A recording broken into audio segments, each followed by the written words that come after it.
Pjesë të emisionit të Rreth Rrotull, ashtu siç e thamë edhe në hyrjet e tij, do të flasim për shëndetin mendor, do të flasim për iniciativat e deputatëve, qofshin atyre aktual, por edhe atyre paraprak në lidhje me tema të tilla, në lidhje me tema të ndjeshme, siç është edhe kjo e shëndetit mendor, por do të ndalemi patjetër pak edhe tek ngarkesa emocionale dhe psiqike të cilat mund të kalojnë edhe deputatët, e sidomos Kaltrin në këtë periudhën ku duhet shkojnë çdo 48 orë të paraqiten në kuvend.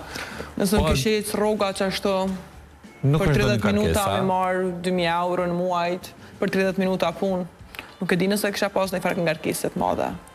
E vërtet, edhe pse zyrtarisht nuk i kanë 30 minuta punë. Në muaj e kanë fjallën. Në muaj, po. Atëherë në muaj mund që dalë atë 30 minutë në bazë të këtyre llogaritjeve që i bëj on ashtu si më tha paraprakisht. E për të diskutuar në lidhje me këtë temë, ne në studio kemi psikologën Kaltrin Aziri Canolli. Përshëndetje nderuar. Përshëndetje. Faleminderit për ftesën, kënaqësi për marrë dhe me bisedu për rëndësinë e shëndetit mendor. Faleminderit, kënaqësia është po ashtu edhe jone. Ndërkohë, në një lidhje direkte kemi edhe analistën politike Makbule Shkodra. Përshëndetje Sonja Shkodra. Përshëndetje Kaltrina. Diskutimi pavarësisht që do ta bëjmë rreth shëndetit mendor, mu më intereson me ditë paraprakisht, sepse gjithë ky diskutim ynë ka ardhur si pasojë e një video të njërit prej deputetëve, i cili ka thënë se fjalimin tim të parë doja t'ia kushtoja shëndetit mendor. Zonja Shkodra, ju jeni moti që njeni skenën politike, keni qenë përfshirë shumë herë direkt vetë në politikë. Cila është puna që e ka një deputet, cila është përgjegjësia që e mba një deputet dhe në bazë të asaj përgjegjësie, a e përfaqësojnë denjësisht votuesin e tyre?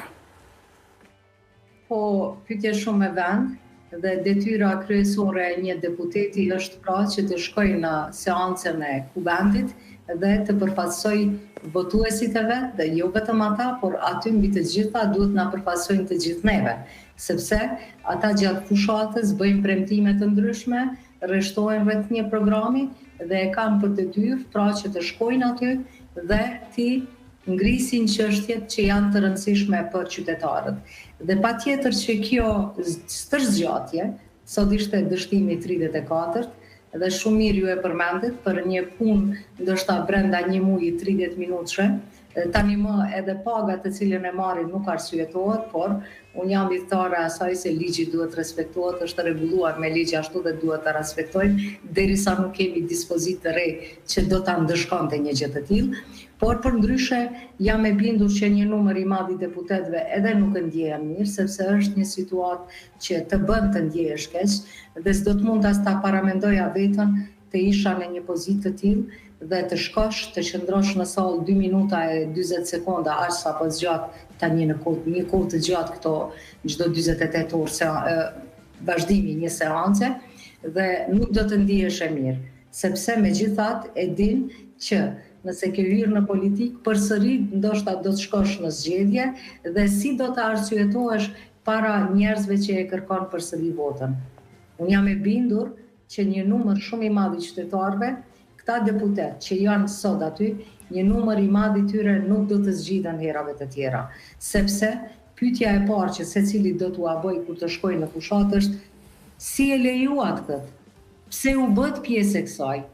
Pra, për të gjithë, sepse tash të gjithë kanë përgjegjësia më e madhe është televizjes vetëvendosje, por megjithatë të qenurit deputet aty dhe mos të pasurit guzim për të sfiduar madje edhe partinë tënde, lëvizjen vetëvendosje, deputetët e saj, si nuk e kanë guximin ta sfidojnë liderin e tyre, Albulena Agjiu, t'i kërkojnë pra gjëra që të tërhiqet dhe të zhbllokohet kjo situatë. Pra mendoj që është një temë që kur të diskutohet, kur të dalin në zgjedhje do ta shohin përgjigjen dhe do ta shohin se çfarë impakti negativ ka pas në zgjedhjen e ardhshme të tyre. Po, Kaltrina, në anën tjetër, deklarimet e tilla sa përkat shëndetit mendor të cilat vijnë nga përfaqësues politik, sa mund të ndihmojnë kauzës për themi shurjen e paragjykimeve, për njerëz të cilët mund të kenë probleme të tilla? Realisht, mendoj që është një hap shumë i rëndësishëm që mundën me bë dhe duhet me bë institucionet. Edhe momentin kur vetë krerët që na i zgjedhëm në farë forme e flasin edhe tregojnë për rëndësinë e shëndetit mendor, mendoj që kjo mundet më shpërnda dhe më shumë te krejt pjesëtarët dhe te krejt populli. Për shkak se më pëlqen shumë kjo pjesa kur shëndetin mendor dojmë me barazu me shëndetin fizik. Edhe po aq sa kërkojmë ndihmë për aspektet e shëndetit fizik, po aq duhet me kërku ndihmë edhe për aspektit të shëndetit mendor. Do të thonë, momentin kur neve na kemi një dhimbje ose diçka, me njëherë kontaktojmë ose shkojnë për kontrolla mjekësore, mendoj që po aq normale duhet me qenë nëse neve na në raste të caktume jemi të pakënaqur, kemi ndonjë jo disponim, domethënë mungesë të humorit, jemi të vetmuar ose na kap stresi, mendoj që pikërisht edhe për këto çështje thelbësore duhet mu bisedu dhe duhet me marrë mbështetje. Jo vetëm, domethënë, bëhet fjalë edhe nga institucionet, po që nga familja, që nga shoqëria dhe nga komuniteti në përgjithësi dhe realisht mendoj që duhet me kushtu një perspektivë dhe një kauze specifike për çet aspekt. Domethënë, kjo mos më mbet ndoshta vetëm si fjalë ose vetëm si fjalë, po mi vendos hapa konkret, me vendos praktike dhe për shembull pjesën kur na dojmë bisedu për shëndetin mendor me qenë një psikolog qoftë në qendrat mjekësore, familjare ose në institucione tjera shëndetësore. Po, realisht, pse nuk i ka ndonë ka shumë vëmendje shëndetit mendor, duke ditur që Kosova ka kalu një periudhë të luftës, shumë të rëndë, njerëzit cilët emocionalisht ndoshta nuk kanë pasur njerëz të vrarë në familje apo rrethin e tyre të afër, por megjithatë kanë parë torturën e luftës përmes televizionit, përmes mediave. Pastaj ka qenë pandemia, një diçka shumë i rëndësishëm sepse nga një jetë shumë e dalur jashtë në një periudhë shumë të shkurt, jemi mbyllur brenda. Pse ka mungu që kjo vëmendja për shëndetin mendor? Është pikërisht ajo që edhe ju pak a shumë e përmendet stigmatizime në veçanti. Unë vetë e di në rastet e mia me cilët unë i trajtoj, ka raste kur mund kërkohet me mbajt pjesën e terapisë në vendet të tjera dhe jo në klinik, jo në qendër terapeutike. Domethënë nga aspekte dhe nga frika që mundën me dëgju ose me pa familjar ose shoqëri tjetër, edhe ndjen automatikisht të paragjykum, mundën më ndjen të paragjykum për vetë faktin që për shembull fëmiu i riu apo një person është duke shkuar dhe duke marrë shërbime prej psikologut. Mendoj që një prej arsyeve kryesore është pikërisht që kjo pjesa e stigmatizimit edhe të paragjykimit, njerëzit hezitojnë me nda përjetimet e veta, për shkak se mendoj që nuk ndjen të pranum, nuk ndjen që po dëgjohen mjaftueshëm, mendoj që ndjen sikur po gjykohen, do më thonë nëse unë shpreh një mendim edhe tjetri me njerë ma jap një mendim të vetin personal, automatikisht kjo pjesa aty ndikon që mos me vazhdu komunikimin tutje, për shkak se nuk ndjesh e lehshëm me shpreh ndjenjat edhe mendimet tuaja në formën që shte i mendon edhe i parashe. Nga ana tjetër e përmende pandemin, mendoj që pandemia sa e ka luajt një rol kështu në pjesën me kërku ndihmë shumë. Për shkak se mendoj që njerëzit janë vetëdijsu, jo në nivelin e kënaqshme, ka lënë prap hapësirë për ndryshim, megjithatë njerëzit janë vetëdijsu për rëndësinë që ka aspekti me bisedu për shëndetin mendor. Për shkak se tash për shembull personat përveç se e din që bisedat e tilla munden me pa me familjar, me shoqëri, e din që kanë edhe një person profesional, psikolog, psikiatër, me cilën ata munden me bisedu dhe munden me kërku ndihmë. Nga ana tjetër janë kriju edhe linja online që personat munden me kontaktu, munden me bisedu, edhe me nda këto përjetimet edhe problemet që munden me has në jetë. Po, në anën tjetër, zonja Shkodra, sa janë temi të sinqerta këto iniciativat e deputatëve edhe politikanëve në përgjithësi, deklarimet e tilla, qofshin edhe për temën për të cilat po flasim, por edhe për tema tjera. Janë të sinqerta apo bëhen për pojena politik? Po, tashti, kjo iniciativa e deputetit nga deputetit e LDK-s për të folur për një temë kaq të ndjeshme që po pajtohen me të gjitha që po i thotë mysafirja juaj në studio, është shumë e vërtetë dhe është shumë një hap i mirë që një person që është deputet dhe është në institucionin më të lartë shtetëror, flet haptas për këtë temë dhe dhe thot i ka bërë ato komente. Por, unë doja që, sepse disa, dëgjoni, tani është bërë dhe është vështirë ta kuptojmë, a do t'jetë, ne do të kemi rast të shohim sa serioze ka qenë kjo që ka thënë deputeti i LDK-s. Nëse arrin që të konstituohet kuvendi, do ta përcjellim punën e tij dhe do të shohim cilët do të jenë hapat e tij konkret për ta ndihmuar këtë çështje pra të shëndetit mendor dhe për ta shtyer më tutje, do ta vrejmë. A ka qenë kjo vetëm një koreografi politike, nëse mund të them, apo ka qenë me të vërtetë iniciativë, do të presim të shohim. Por megjithatë, pasi që e ka ngritur si temë, unë e përshëndes dhe është mirë që secili prej deputetëve, pra të i kushtoj rëndësi, sepse shëndeti mendor është pjesë shumë e rëndësishme e shëndetit të tërësishëm të njeriut, dhe ndoshta më e rëndësishmja. Dhe ndoshta pse mos me pas edhe një psikolog ose dy në kuvendin e Kosovës dhe të trajtohen edhe deputetët aty që janë, ndoshta kanë tani edhe ankte, nuk po e them me shaka. A mendon zonja Shkodra që vërtet ka nevojë, sidomos në këto takime 40 e tetor që ka shpeshta? Po dëgjoni, ne në studio kemi pas dikon të energjisë, mendimit pozitiv, i cili ka thënë që po, ata ka nevojë dhe ka shprehur gatishmërinë e tij që më shkua dhe me ju ndihmu. Unë po e them shumë seriozisht, pa dashur të etiketoj askën, tani këtu asnjë deputet, po patjetër që çfarë kjo situatë e efekton edhe shëndetin mendor të secilit deputet në një mënyrë ose tjetër. Prandaj nuk do duaj të ndihen të turpruar nëse kërkojnë ndihmën e një psikologu. Dhe andaj e thash, nuk ka asgjë të keqe që në kuvendin e Kosovës të ketë 2-3 psikologë të cilët do të merren me deputetët që kanë nevojë, sepse shëndeti mendor të ne keq kuptohet. Ti mund të kesh ankte, frika nga ajo si do dukesh, si do të perceptojnë të tjerët, dhe gjitha këto tema janë të mira kur trajtohen nga profesionalistët, sepse në të kaluarën kultura jonë e shoqërisë sonë ka qenë që ne në një farë mënyrë shokun, shoqen, familjarin i kemi pas si lloj psikolog, nëse mund të them. Ne problemet tona i kemi diskutuar me këtë grup të njerëzve. Dhe tani është shumë mirë që kemi arritur në një stad ku psikologu është bërë për mua, madje në Prishtinë, e shoh që është bërë shumë normale që njerëz shkojnë në seanca, sepse më mirë është që për problemin tënd të flasësh me një njeri profesionalist të fushës. Sado që miku si familjari mund të ndihmoj. Kështu që në kuptimin po kthehem te tema, pasi që unë jam për pjesën politike, do të thotë unë do ta përshëndetja nëse një iniciativë në të ardhmen mënyrët që edhe kuvendit ju sigurohen psikologët që deputetët që kanë do të thotë telashe të natyrës tash që mund të jenë të natyrës së ndryshme, me ankte, me frika, si shkojnë punët, ti kenë aty dhe të mund të konsultohen. Po, në anën tjetër, Kaltrina, në bazë të asaj sa ke mujtë me pa prej deputetëve dhe me lexu ndoshta prej asaj që ata paraqesin, mendon që deputetët e kuvendit ka nevojë për psikolog?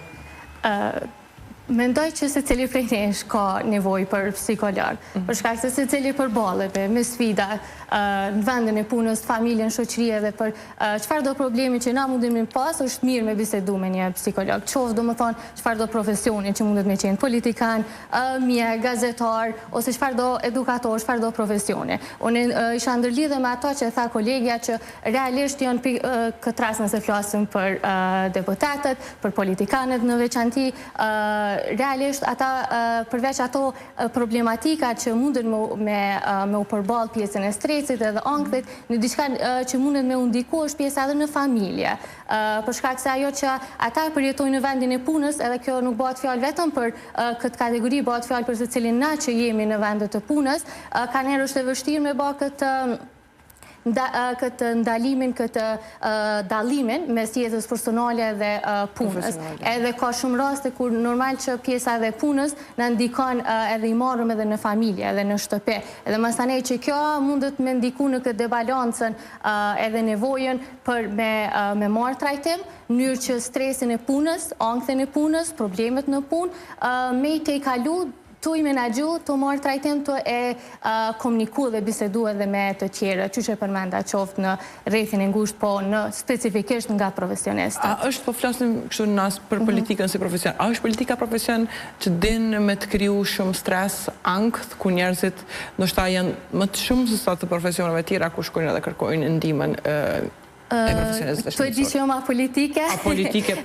Nuk mendoj që mundet me qenë në një forma e ma indikuse të që kjo pjesë, për shkak se kanë edhe barën, domethënë e vetë paraqitjes, e imazhet të vetë, e kanë barën edhe të popullit që e përfaqësojnë. Faktën kështu e mendoj për shkak se ata duhet me pas edhe ndërgjegjen edhe përgjegjësinë që e kanë edhe një popull cilët i besojnë. Edhe nga ana tjetër e kanë përgjegjësinë edhe të familjes cilën e përfaqësojnë, vlerat të cilët ata i kanë, edhe ato se a mundën mi realizu deri fund propozimet edhe ato që ka ata i kanë parapon në kodër të mandateve të tyne. Që menoj që mundet me qenë ma e shprehur, për shkak të nivelit të përgjithësisë ma të lartë që munden me pas. A kishme qenë ma adekuatja, ose a kishme qenë shembull i mirë nëse një ministre, një kryeministër, një deputet, një figurë publike që dalë dhe thotë unë pavarësisht pozitës të në kam, trajtohem bëjt terapi tek një psikolog, për shembull. Ose të regon që në zyre të kryeministit. Po e marrë shembull zyrën e kryeministit nga që është zyra më e madhe, të themi kështu, dhe rëndësisme të madhe, dhe të regon që po, në brenda zyrës të kryeministrit, është i punësuar edhe një psikolog, ku ne kur kemi nevojë dhe hallet tona sa i përket sidomos vendimeve që marrim, shkojmë edhe flasim e të. Realisht kështë qenë diçka shumë pozitive, për shkak se momentin kur krerët e bojnë një hap të tillë, mendoj që ata shërbejnë si burim edhe për personat e tjerë. Momentin kur ata e ndërmarrin një hap të tillë, normal që kjo ka mu shpërndon në krejt shoqërinë, e në veçanti edhe tek rinia, në përmes rrjeteve sociale ose forma të cilët kanë më marrë informacionin që një person i cili është në pozitë të lartë, domethënë edhe ai me tërë këto përgjegjësi dhe detyra, pas kanë një problem të shëndetit mendor, pas kanë një nevojë për me diskutu me psikolog. E lëre mona që edhe na mundemi me u përballë me sfidat të tillë, edhe na mundemi me marrë një trajtim. Domethënë personat na e kemi pa edhe që e përmende personat e famshëm, personat të cilët në televizionet të ndryshme kanë shprehë dhe kanë tregu për përjetimet e veta. Edhe mendoj që edhe që kjo e kanë ndiku formën që secili prej nesh me marrë si model personat që janë përballë dhe kanë pas sfida të tilla, edhe ata vetë dhe na vetë me ndërmarrë hapat e njëjtë, me kërku ndihmë dhe me marrë trajtim. Kështu që po, momentin kur modeli dhe është pozitiv, është ndihmues, mendoj që pikërisht edhe personat e tjerë e marrin hapat e tillë. Po, zonja Shkodra, psikologja pak më herët tha që deputatët e Kuvendit të Kosovës, por edhe politikanët e kanë edhe barën e përgjegjësinë për popullin, jo vetëm për veten, por edhe për popullin. Sipas teje aktualisht, deputatët tanë janë duke treguar se kanë këtë përgjegjësi? Të gjithë pa përjashtim partije politike. Të gjithë pa përjashtim, unë po mendoj që tani më veç është stërzgjatur, është tepruar, dhe unë kërkoj që ata të reflektojmë, posaçërisht lëvizja vetëvendosje, por edhe të gjithë të tjerët. Edhe këtë po e them, sepse deri më tani kam pasur një qëndrim që kanë dhënë opcione ish opozita, vetëvendosja është bllokuar aty, por shohim mos po zgjidhet. Po tu i pas parasysh ndryshimet e mëdha që po ndodhin gjeopolitike, dhe ju sapo ju dëgjova kur lexuat titujt e TV Dugaxhinit, ne duhet të reflektojmë, nuk është koha tani të merremi me një çështje kaq primitive me emrin Albulena Haxhiut. Ne duhet të reflektojmë dhe ata duhet patjetër të bëjnë një zgjidhje tani. Nuk mund të hupim kohë. Dhe unë po besoj që gjithë kjo situatë që është krijuar pas një dyshim, kam qenë vetë në politikë. Është shumë stres, është shumë ngarkesë. Në qenë vetë në politikë, a mund nga tregosh se sa është ambient toksik politika, sidomos kjo e jona në Kosovë, dhe sa është ngarkuese për me vazhdu tutje. Sidomos kur bëhet fjalë ndoshta edhe për gratë, të cilat janë shumë aktive në politikë, po në ndërkohë janë edhe nëna shumë të zojat. Është shumë e vërtetë që të qeni në politikë, siç edhe u përmend nga zonja që e keni aty në studio, Sepse për shembull, janë një analogji. Ju aplikoni për një punë dikun dhe e keni një komision që ju interviston dhe e keni një punë me 30 ose diçka punëtor. Por, kur ju dëshironi të bëheni shërbyes dhe të jeni deputet, komisioni që ju vlerëson janë i gjithë populli i Kosovës. Çdo punë juaj është publike, është parasyrit të gjithë qytetarëve, do të thotë ju për gjithçka, çka do të thoni, veprimet që i bëni do të gjykoheni, nga dikush do të përkraheni, nga dikush do të kritikoheni. Padyshim merrni edhe komente shumë të këqija, domethënë ofenduese, keni edhe komente të mira, por megjithatë të gjitha këto në një mënyrë ju ndikojnë. Dhe është shumë stres, do të thotë është shumë ngarkesë e madhe të qenurit në politikë. Është një ambient ku unë patjetër që pajtohem që gratë janë në, do të thotë, ato me të vërtetë kanë edhe më të vështirë, për shkak të kulturës në shoqëri që e kemi ne, për shkak të mënyrës si funksionon shoqëria jonë. Por, në anën tjetër, edhe për burra nuk është e lehtë. Politika është e vështirë për të gjithë, por në Kosovë, po edhe në vende tjera, unë kam pasur rast të kem kolege në shtetet e ndryshme të botës, ku shpesh e kam gjetur që problemet i kemi të njëjta, do të thotë sfidat si politikane janë të njëjta. Kështu që mendoj që kushdo që vendos të shkoj kësaj rrugë, sikur që kanë shkuar këta 120 deputet që janë aty, kanë bërë një sakrificë dhe tani duhet të bëjnë një sakrificë tjetër, sepse sakrificat të cilën e kanë bërë, e cila do ta efektoj edhe familjen, edhe shoqërinë, e patjetër edhe vetveten tënde, sepse problemet dhe sfidat janë të tilla. Tani le të tregojnë se pasi kanë arritur t'i kalojnë ato sfida dhe kanë vendosur të jenë në këtë profesion, në këtë punë, si deputet ka quaj, se jo profesion është deputet, pra ta te i kalojnë këtë sfidë dhe ta ndalin këtë çoroditje. Ne nuk jemi në situatë normale më. Dëgjoni, nuk është më ky normalitet. Posaçërisht që i përmend atë çka po ndodh rreth nesh, ne me çka po merremi. Ne me tu e dëgjoj çdo 48 orë një zotëri që për shkak të moshës e ka marrë pend kubendin duke i zbatuar instruksionet e albinit. Që të mos hymë në politikë shumë nga që jemi të folur pikërisht edhe për shëndetin mendor. Kaltrina, e kuptoj patjetër, e kuptoj. Kaltrina, sa ndikon ambienti i punës, nga që po flasim për profesionet, sa ndikon ambienti i punës në shëndetin tonë mendor? Sa ndikon të imi kështu një kolegë më pak pozitiv ose shumë pozitiv, si e kam unë kushtrime, cili ndikon pozitivisht shumë në disponimin tim, po të kolegëve të tjerë. Edhe Kaltrina njësoj që mos të mbetet që... Mo bresë të original. Vrejhet, Kaltrin, po besoj publiku e ka vrejt. Më interesoj me ditë sa ndikon ambienti të cilin në rrethon në çështjen tonë emocionale.